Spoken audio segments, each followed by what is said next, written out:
السلام عليكم.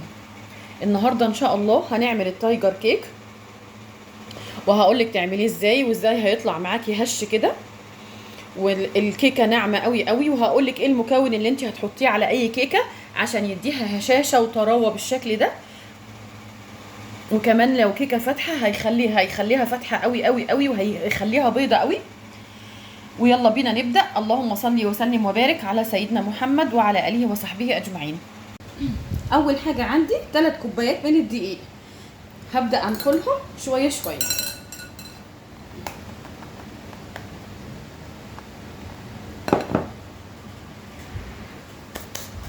وهنزل عليهم بباكو من الكيك شيف او البيكنج باودر.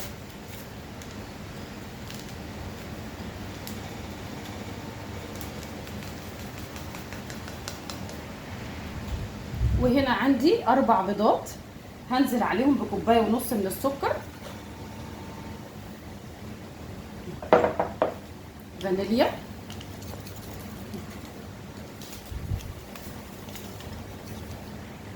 هضربهم كويس جدا.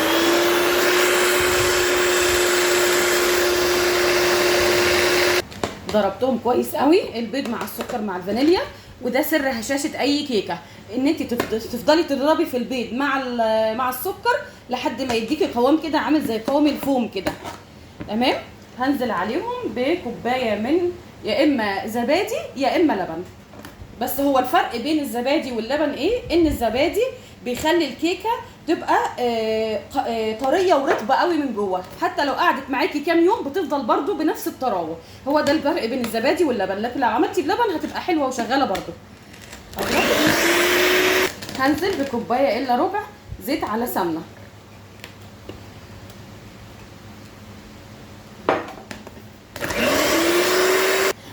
هنزل بالمكون اللي هيخلي لك الجزء بتاع الكيكه الابيض بياضه فاتح قوي قوي قوي زي بياض التلج. ايه هو المكون ده؟ نص ليمونه. ده هيخلي لك الكيكه فاتحه قوي بطريقه مبالغ فيها، حرفيا هتبقى زي بيضه زي التلج.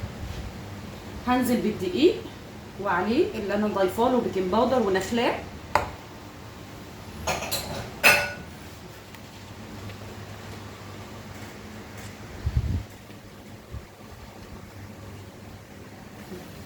اقسمي الخليط نصين متساويين تماما، وتعالي على نص الخليط ودي في 3 معالق كبار كاكاو، ونقلب بقى. ضيفي عليهم شويه من اللبن علشان الخليط ما يبقاش تقيل معاكي. هاجي هنا في صينيه مدهونه سمنه، وبعد كده اديتها رشه من الدقيق. هاجي هنا هبدا هحط كبشه من الخليط الابيض،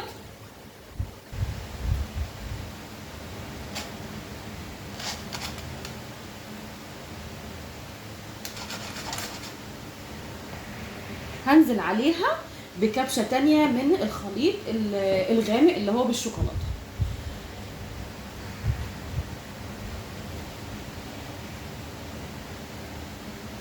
بعد كده هنزل عليها بكبشه من الخليط الابيض من فوق.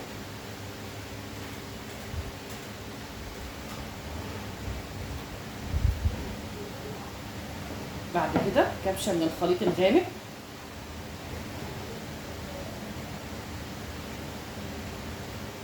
وهكذا هفضل اكمل بقى في الحكايه دي لحد ما اخلص الكميه كلها. اهي عماله احط الطبقات فوق بعضها، مره ابيض ومره غامق.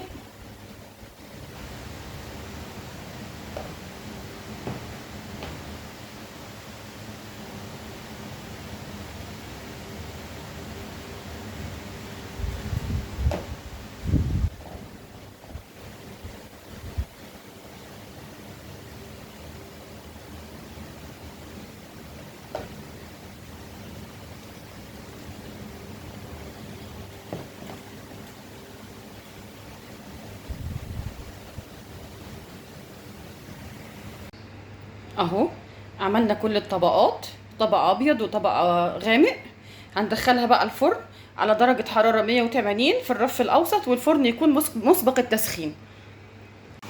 اهي خرجت من الفرن وقطعتها اهي بالشكل ده.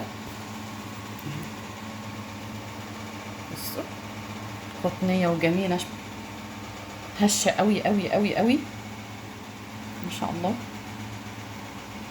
تحفه بصراحه، طريه وقطنيه قوي. اللهم بارك.